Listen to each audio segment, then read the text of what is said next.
2-0. If they are able to win out the season, they will finish at 42-40. It's not something Ty Lue is. A double-double machine, second in the league right now. The amount of double-doubles in there. Counted and a foul for Marcus Morris. This wonderful head of hair. Oh, that's the first thing you asked. Did it mess up my hair? That's the first thing you asked. Speak of the regular season. Yeah, I mean, the NBA, the way they set up the play-in tournament. Took a lesser contract, and it worked out really well for Golden State because they were able to sign some more players with that money that wasn't necessarily maxed out. But an excellent job of spacing the court into the open areas, knowing that Paul George is going to deliver it. Third effort for the Pelicans, and they get Pater. Back topside now to George. Clippers have hit half of their 20 shots. Pelicans 11 for 25. George for three. Book it. And the Clippers are 6 of 6 from above the arc.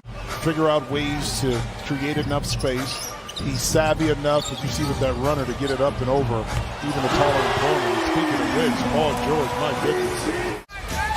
With their last 6 shots from the field, including 7 of 7 from the three-point line. George for three. Oh, he knocked it down. Paul George with a dozen. I would agree with you about Ohio being in the Midwest, but we'd both be wrong. Why? Marshall. Leaner. It's in the Midwest. 2 months wasn't long enough. George accelerates down the lane. Covington is open for three. Oh, he does it again.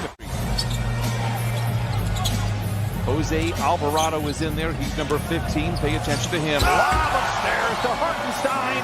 You got to get up to throw down. Hartenstein and the Clippers lead by 13. And the Clippers on a power play if they hurry. Man, bouncing into Ingram. No, it's Kennard with a rebound. Back to Kennard in the corner for three, and it's good. 10 threes in the first half for the Clippers. Good for the Clippers to retain possession. Lob demand. Oh, my goodness! A soul shaker from Terrence Mann, and the Clippers lead 51-30. Advantage can shoot right over the top. Now the Pelicans do have a 20-point comeback on their resume, and I'm reluctant to tell you it came against the Clippers as well. He has been outstanding, certainly against the Clippers in this year, but a great pickup. And you look at this roster, and it's a very nice roster. As Batum knocks down a three, 11 threes for the Clippers. Marshall drives on Kennard, a bit out of control. Alvarado carves his way from the baseline, gets a friendly roll. Pay attention to Alvarado. Hiding in the bushes, so to speak, to get those kind of steals. Jackson for three. You got to be kidding me. A dozen triples in the first half for the Clippers. It's funny acting. You start having those empty possessions, you allow a team to knock some shots in, and I don't think Marcus Morris Sr. wants that to happen. Clippers have been active defensively. I tell you what, nice defense there by Zoo. Valanciunas there to clean it up. Ty Lue says, let's talk. Herb Jones gets downhill, challenges Ivica Zubac, loses that challenge, and the Clippers have it. Long bounce pass from George to Batum. Clever play inside to Jackson. Oh my goodness, maybe the best fast break we've seen all year. So I keep some in my travel bag and in my car. Trust me, I'm in the airport all the time, bro. What a grab by Marshall, able to lay it in. Tough pass. As they continue to build this roster up. And on cue, Paul George shows off the footwork, and Herbert Jones blocks the shot, and then on the other side, lays it in. Some buffer to get into the playoffs. If the Pelicans were to lose, they can still win, and they are still favored as Paul George ends the drought and knocks down the 13th three. Valanciunas runs over George, theatrically falling over on the block, and no whistle. Zoo makes another good read. Great ball movement. Morris for three. Nice. Marcus Morris Sr. tonight with 19 points, 3 of 5 from the three-point line.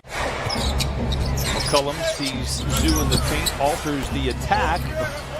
But Jackson Hayes, I believe, taps that one in for the Pelicans. Since the early part of the 80s, as Zoo goes to work on Valanciunas, gets around him and lays it in. Back in 1984, yet found a way into the playoffs. It was a 4 for 20 start for the Pelicans. And again, this is not a must-win for them to get in previous 3 meetings. Clippers get the turnover. George attacks down the lane to the rim with the left hand. No, and a ferocious follow by Ivica Zubac. A little tear came to his eye a little bit, I think. The problem with Jim is that he's lactose intolerant. Lactose, oh, stop it. Here is Morris for three. 16 triples for the Clippers. We wouldn't have to go through the General Airport. It was a lot of fun. He's doing great things in New Orleans, as the record says. After that tough start, Ingram knocks down the jumper. It's 81-60. It's just his second basket. Some opportunities to take care of business and qualify for the postseason, barring a huge comeback here tonight. Zoo deep inside, puts it deep in the well. Ivica Zubac has 14 points and 12 rebounds.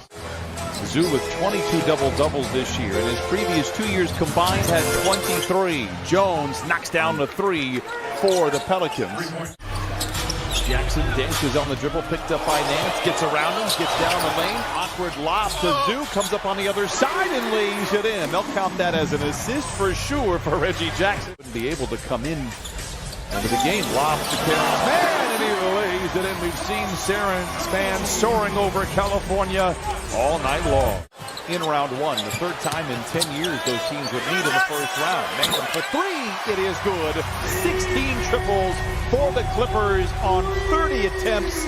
I love that Memphis Grizzlies team, but that love will be placed on hold. The first round matchup between those two. You talking about a team to the corner shot that time, shoulder, and not really eye contact on that when you were speaking at me, not to me. Man down the lane and lays it in. Another play coming out of the timeout for the Clippers, and Terrence Mann has been the beneficiary. 69. Nance Jr. swivels his way to the dotted line. Tough shot. Rebound tapped up and in by Trey Murphy for McCollum. Can certainly get it done. Devontae Graham runs into the teeth of the defense and floats it in for the Pelicans, his first bucket tonight. Well, not just McCollum, but Graham can get hot. Graham, Marshall, foul line jump shot. It is good with a minute gone by in the fourth quarter. It's 92-75. Actually, the idea of both Reggie Jackson and Vincent George of the Clippers security team, whoever is the biggest difference maker. Things are going right, but there are a lot of fires that have been put out before they fester.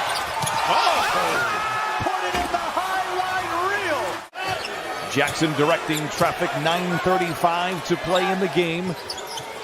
Kennard for three. Book it. But how about the job the Mavericks have been able to do since the turn of the new year? Rebound goes to Mann. Power dribble, surrounded by defenders. Finds an open Kennard for three. Just as they drew it up, the 18th three for the Clippers tonight. Is that he makes things happen when he has the ball in his hands, and then when he doesn't, as you just kind of highlighted there. Terrence here tonight off the bench with 13 points. Three for Jackson beats the buzzer. Jackson gets downhill. Again, the paint to prevent perimeter passing work to perfection as Covington knocks down the 19th three of the game for the Clippers. Again, if you're just joining us, you can't really understand the standings. That's not a slight on you. But if the Clippers win tonight, they'll lock up the 8th seed, and we'll have a date in the play-in of a first-round matchup and rule the roost, so to speak. Covington with the turnover. Now Mann down the lane, lobs it to Hartenstein, and that, my friends, puts the candles on the cake. Willie Green and Tyronn Lue embracing Fred Vinson there as part of the coaching staff, also a former Clipper. Welcome back.